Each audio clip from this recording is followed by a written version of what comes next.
어디 예. 오늘 일독서를 보시면요.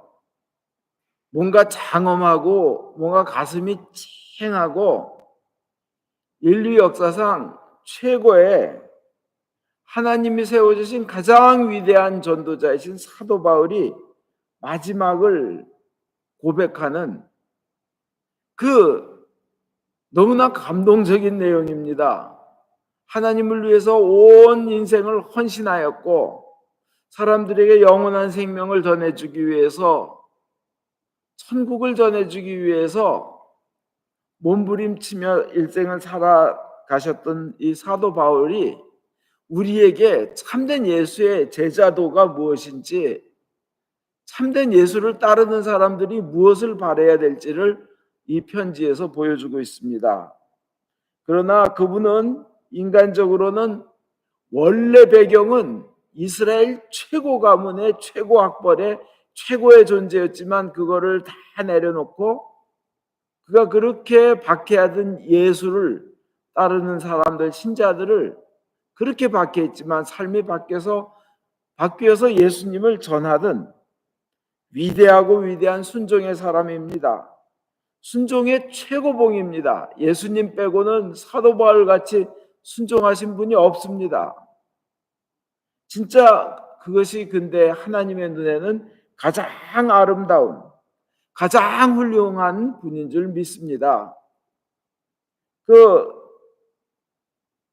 디모데후서 오늘 읽으신 여러분, 이거는요 사도 바울이 죽음이 다가오는 걸 느낍니다. 죽음을 앞두고 쓴 마지막 편지이기 때문에 어떻게 보면 이건 유언입니다. 유언, 가장 소중한 말을 남기는 말입니다. 유언인데 이제 지금 사도 바울은 나이가 60이 넘은 나이입니다. 이렇게 계산해보고 연대표를 보면요 60이 넘었어요. 나이가 옛날 2000년 전에 60이 넘은, 이게 한 68년도에 네로 황제가 죽었으니까 네로 황제 죽기 전에 기독교인들 박해가 어마어마하게 있었잖아요.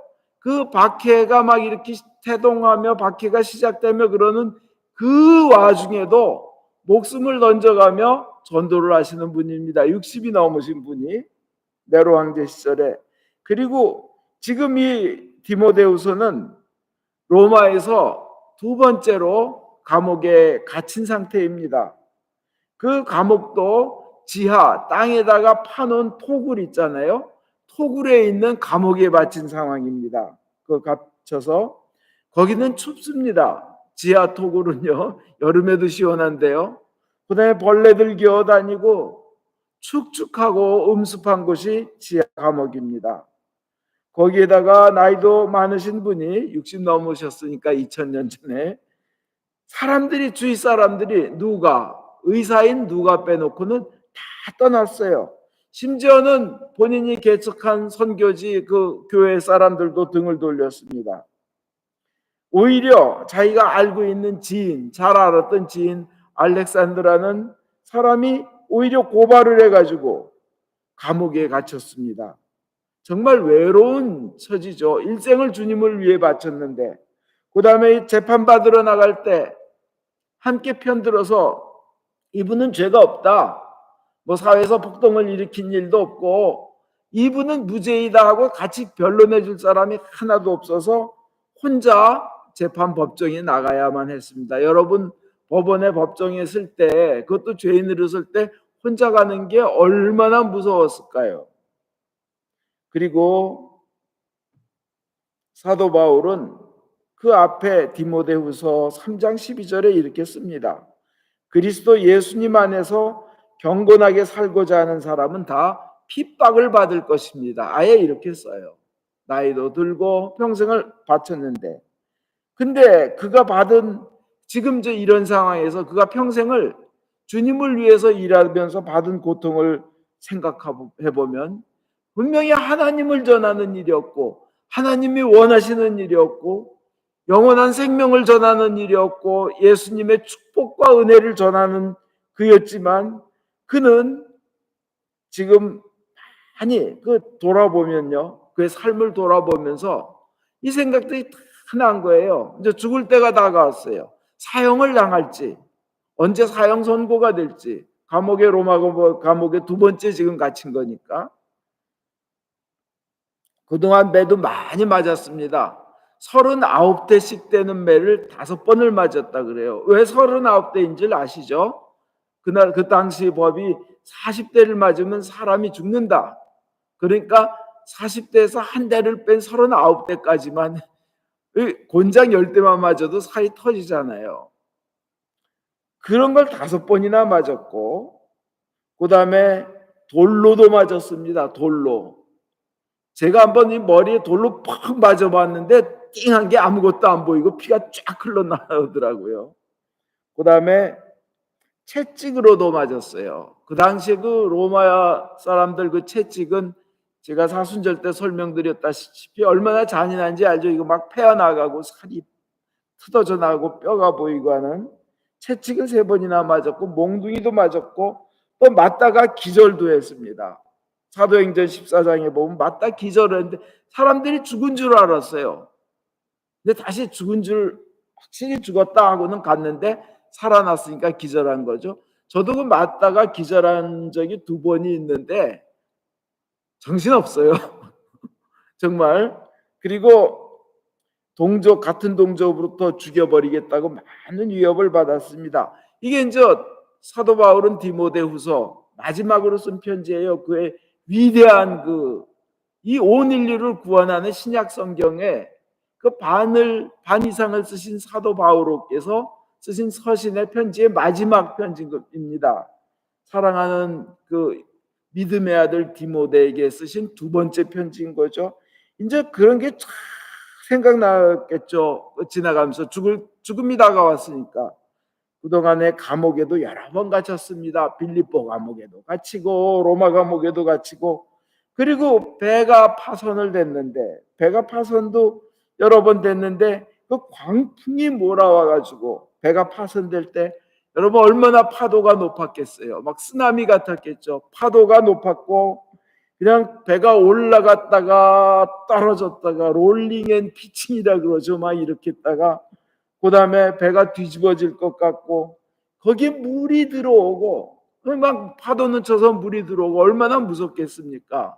그것도 막 퍼내야 되고, 이게 다 주님을 전도하려고 나간 인류 역사상 최고 위대한 이 전도자 사도 바울께서 당하신 일입니다.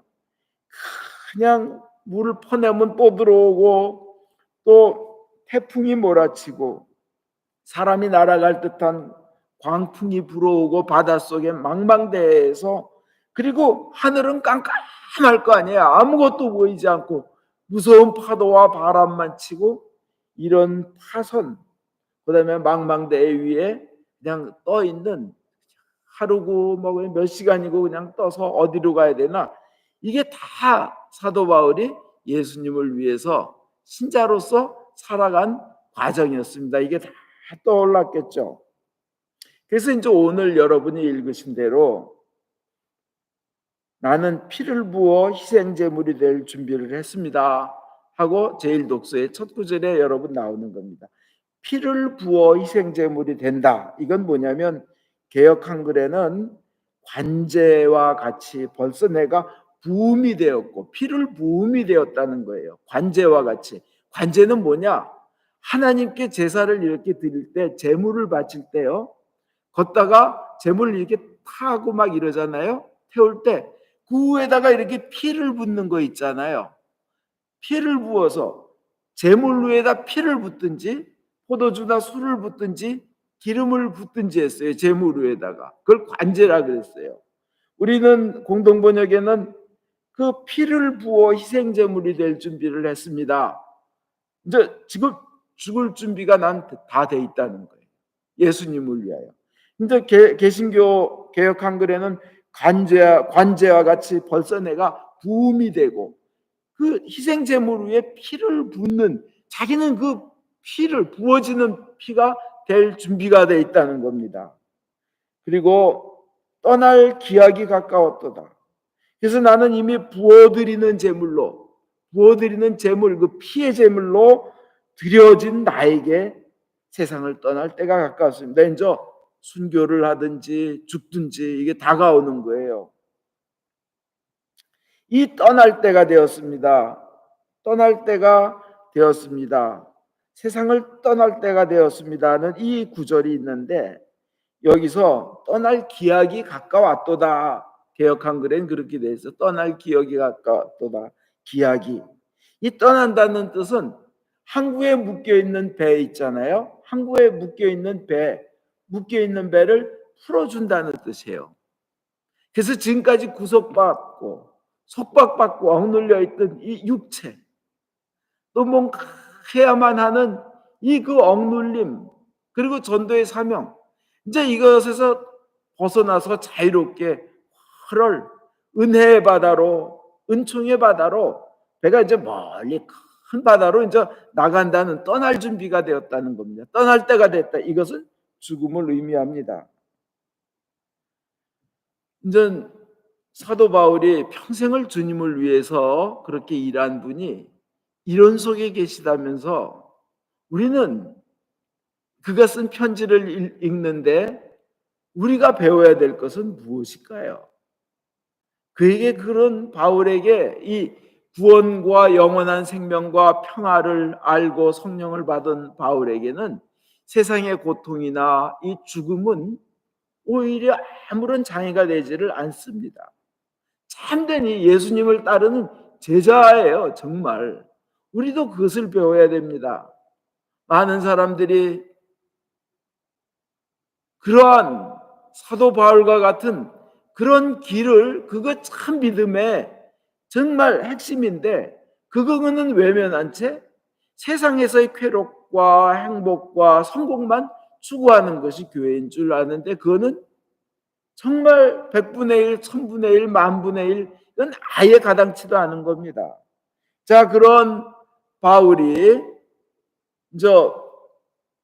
그렇게 평생을 주님을 위해서 1차 전도는 2년간 하고요, 2차 전도는 3년간 하고, 3차 전도 여행은 5년에서 6년을 해가면서 그 다음에 로마에 가서 잡힐 거 알면서도 로마에 가서 잡히고, 로마에서 감옥에 2번을 간 건데, 2번째 이제 감옥에 있으면서 마지막 이 유언 같은 편지를 쓴 건데, 그런 바울이 개인이 받은 개인적인 것, 하나님으로부터 받은 건 무엇일까?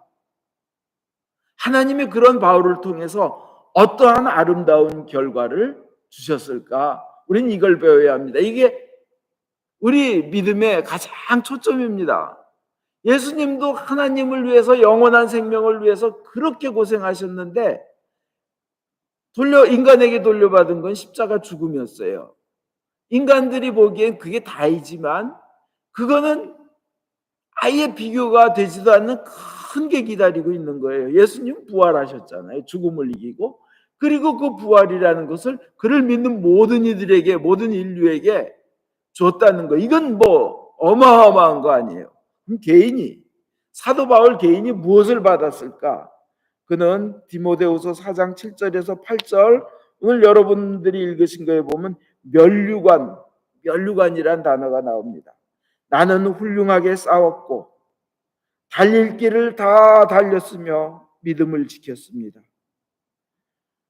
우리 모두 죽을 때요, 죽음 앞에 섰을 때 우리 모두 이렇게 고백할 수 있는 이들 됐으면 좋겠어요. 저를 비롯해서 나는 훌륭하게 싸웠고, 개역 한글엔 뭐라고 됐어요? 선한 싸움을 다 싸웠고, 에? 나는 훌륭하게 싸웠고 달릴 길을 다 달렸으며 믿음을 지켰습니다.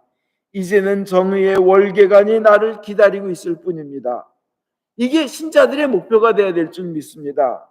개역 한글에 다시 보면 나는 선한 싸움을 다 싸우고 달려갈 길을 마치고 믿음을 지켰으며 이제는 나를 위하여 의의 면류관이 마련되어 있으므로, 의의 면류관이에요. 우리 공동번역에는 정의의 월계관이라고 되어 있고, 개역 한글엔 의의 면류관이 예비되어 있으므로, 의의 면류관이 예비되어 있어요. 이게 누가 주는 면류관이에요? 그 승리의 월계관, 크라운, 그 그 왕관, 그게 누가 하나님이 씌워주시는 거예요. 그 온 우주를 지으신 창조주 하나님이 씌워주시는 월계관이 나에게 예비되어 있다는 거예요. 얼마나 큰 신앙의 고백입니까? 바울 자신이 죽어 천국에 들어갈 때 예수님이 반기시며 거기에 바울에게 씌워줄 면류관이 있어서 성대한 무슨 대관식 같은, 황제 대관식 같은 그런 잔치, 그런 행사가 이루어질 것이며, 천사들이, 그 많은 천사들과 먼저 돌아가신 주님을 위해서 그 살다가 돌아가신 분들이 함께 환호하며 하나님께서, 예수님께서 면류관을 씌워주실 때 얼마나들 기뻐 환호하고 그 환성을 지르며 기뻐하겠어요. 근데 그 천국의 잔치가 영원히 가는 겁니다. 우리가 받을 면류관, 그거 죽도록 충성하라. 내가 너에게 생명의 면류관을 씌워주리라. 우리에겐 어떤 면류관이 있을까요? 오늘 여러분이 보신 그 의의 면류관, 정의의 월기관이죠. 썩지 않을 면류관, 썩지 않을 영원, 그 다음에 기쁨의 면류관, 그 다음에 영광의 면류관, 생명의 면류관, 그 월계관이 우리 앞에 기다리고 예비되어 있다가 우리에게 씌워지기를 바랍니다. 그 목표를 향해 나가기를 바랍니다. 이제 남은 것은 의의 면류관을 받는 일뿐입니다. 사도 바울의 고백이 그래요.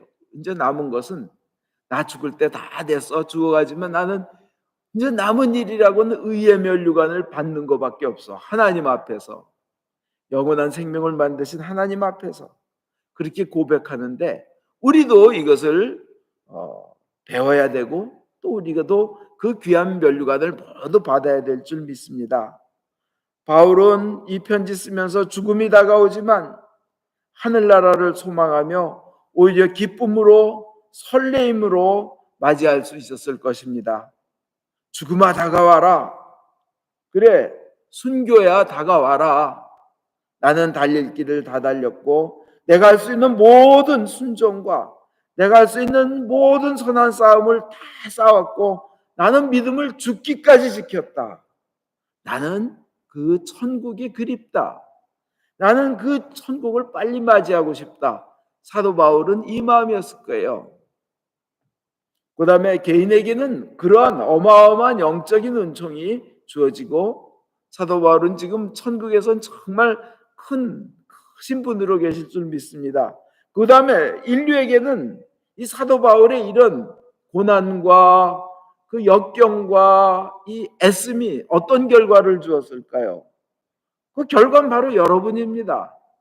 이방인들에게, 외부인들에게 복음을 전하는 것이 사도 바울의 사명이었어요. 베드로는 유다인들을 위한 사도였고 바울은 이방인들을 위한 사도였어요. 그 은혜가 우리에게까지 내려온 겁니다. 우리가 그 은혜를 입은 거예요.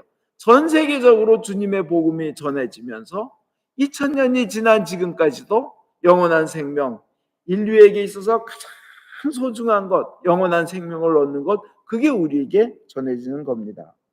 그게 바로 사도 바울의 그 고생과 그 고난의 결과입니다. 물론 하나님이 해주셨죠. 하나님이 능력 주셨고 하나님이 인도해 주셨지만 복음 전하는 일만큼은 하나님은 그것을 사람에게 맡기신 거예요. 그래서 바울은 하나님께서 보시기에 가장 귀하고 아름다우며 훌륭한 분으로 하나님께서 보고 계신 줄 믿습니다. 우리가 은혜 중에 가장 큰 은혜는, 축복 중에 가장 큰 축복은 구원과 영생을 전하기 위해 생명까지도 제물로 바쳐지는 그런 순교의 은혜가 모든 은혜 중에, 모든 축복 중에 가장 큰 축복인 줄 믿습니다. 우리 믿는 사람들의 목표는 이 세상이 아니라 저 하늘나라에서 하나님으로부터 귀하게 인정받고 믿음의 승리자로서 인정받고 의의 면류관, 정의의 월계관을 받는 것이 되어야 될 줄 믿습니다. 하나님의 뜻에 순종하는 사람에게는 어떤 모양으로든지 하나님께서 반드시 아름다운 결과로 하나님께서 이끌어 주실 줄 믿습니다. 그리고 부모가 자식에게 주는 가장 큰 은혜를 물려주는 방법도 부모가 하나님께 순종하는 모습을 보여주는 것입니다. 그러면 이제 우리 순종의 자세 간단히 생각해 보겠습니다. 첫 번째로 순종의 자세는 하나님께 내 운명을 다 맡겨버리고 결과 또한 다 맡겨버려야 되는 겁니다. 하나님께 다 맡기고 결과까지 맡기니까 결과를 따지지 않아요. 이렇게 하면 뭐 주시겠어요? 이렇게 하면 어떻게 될까요? 이게 아니에요. 하나님께 그냥 맡긴다. 결과도 하나님께 드립니다. 두 번째로 하나님의 방식으로 순종해야 됩니다. 하나님이 원하는 방식을 내 머리로 내 방식으로 순종하는 게 아니라 하나님이 원하시는 방법으로 해야 됩니다. 아비나답은 외우기 힘들면 아비야 나 답답하다 이렇게 외우는데, 아비나답이 계약궤를 자기 집에 20년을 모셨지만 결과는 자기 방식으로 모시고 자기 방식으로 계약궤를 움직이는데 거기에 일원이 됐기 때문에 그 자식이 웃사라 그러죠. 웃사가 죽어버립니다. 20년이나 계약궤를 모셨어요. 오래 모셨어요. 결과는 자식의 죽음입니다. 그래서 다윗도 두려워했어요. 그런데 오베데돔은 알았어요. 하나님의 방식으로 모시고 하나님의 방식으로 옮겨야지 저러면 안 되는데 하는 걸 안 오베데돔은 그 계약궤를 아무도 무서워서 웃자가 죽자마자 아무도 무서워서 모시기 힘들어하는 계약궤를 오베데돔은 레위인의 방식으로 사제가 어깨에 매서 자기 집에 모시고 옮겼을 때 기껏 3개월 계약궤를 모셨지만 성경은 이스라엘 전체에서 가장 큰 축복을 받았다고 되어 있습니다. 그 축복은 온 가족이 일가친척 60몇 명이나 됐는데 다 건강하고 재물의 축복을 어마어마하게 받고 하나님 전에서 그냥 봉사하면서 끝도 없이 기뻐하시는 모든 복을 다 받은 거예요. 가정의 축복 이런 거. 그래서 하나님의 방식으로 순종해야 된다는 거죠. 세 번째로 다 모든 것을 순종해야 합니다. 교회는 열심히 다니는데 뭔가 하나님의 은혜를 못 누리는 많은 분들에게서 공통점이 있는데 뭐냐면 취사 선택을 해요. 요건 순종해야지, 요건 아예 순종하지 말아야지. 자기가 골라요. 하나님은 그러라고 명령을 하신 거 아닙니다.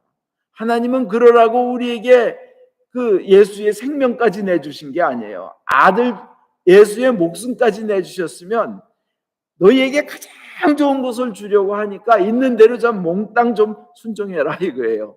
취사 선택하지 말라는 거예요. 사람들이 자기는 하나님 말씀에 순종한다고 본인은 생각하지만 사실상 자기 생각대로만, 자기가 원하는 것만, 자기에게 필요한 것만 순종합니다. 그래서는 안 된다는 거죠. 그 다음에 네 번째 중요한 것은 자기가 온전히 순종하지 못한 부분이 있음을 알게 됩니다. 누구나. 그때는 예수님의 피의 보혈의 능력이 크다는 것을 의지하고 회개를 해야 됩니다. 회개를 하고 주님, 예수의 피가 저를 살릴 줄 믿습니다. 예수의 피가 저를 온전히 순종하게 할 줄 믿습니다. 하고 회개의 기도를 하고 주님의 방식으로 모든 것을 순종하려고 노력하는 것이 중요합니다. 그리고 어떤 부분에서는 성경의 앞과 다른 구절이 서로 반대되는 것이 있어요. 그럴 때는 기도하고 그 배경을 보고 기도하면서 하나님의 사랑과 예수 그리스도의 보혈의 그 공로에 의지하여 나가면 순종하면 되는 겁니다. 십자가가 우리에게 주는 의미가 있습니다. 십자가가 우리에게 주는 의미가 뭐예요? 너의 죄를 모두 내가 지고 간다. 십자가가, 예수님의 십자가가 주는 의미는 그거예요. 우리 보고 네 죄를 내가 모두 지고 간다. 너는 나처럼 순종해라 이거예요. 그 다음에 예수님의 빈 무덤이 주는 의미는 뭐예요? 무덤이 비었다는 의미 뭐예요? 예수님이 그러신 거예요. 내가 부활한 것처럼 너도 부활한다. 네 잘못한 거 내가 몽땅 다 가져가고 지고 가고 너도 부활할 것이다. 영원한 생명을 누릴 것이다. 여러분, 이거보다 더 큰 선물, 더 큰 은혜 있습니까? 없습니다. 이것을 받은 우리는 주님께 순종하는 그런 삶의 자세를 가져야 됩니다. 믿음은, 참된 믿음은 순종입니다. 그리고 참된 순종은 행동으로 옮겨집니다. 그리고 천국은 순종하는 자만이 들어갑니다. 천국은 하나님께 순종하는 자만이 들어갑니다. 하나님께 순종하지 못하는 자는 들어갈 수 없습니다. 아멘.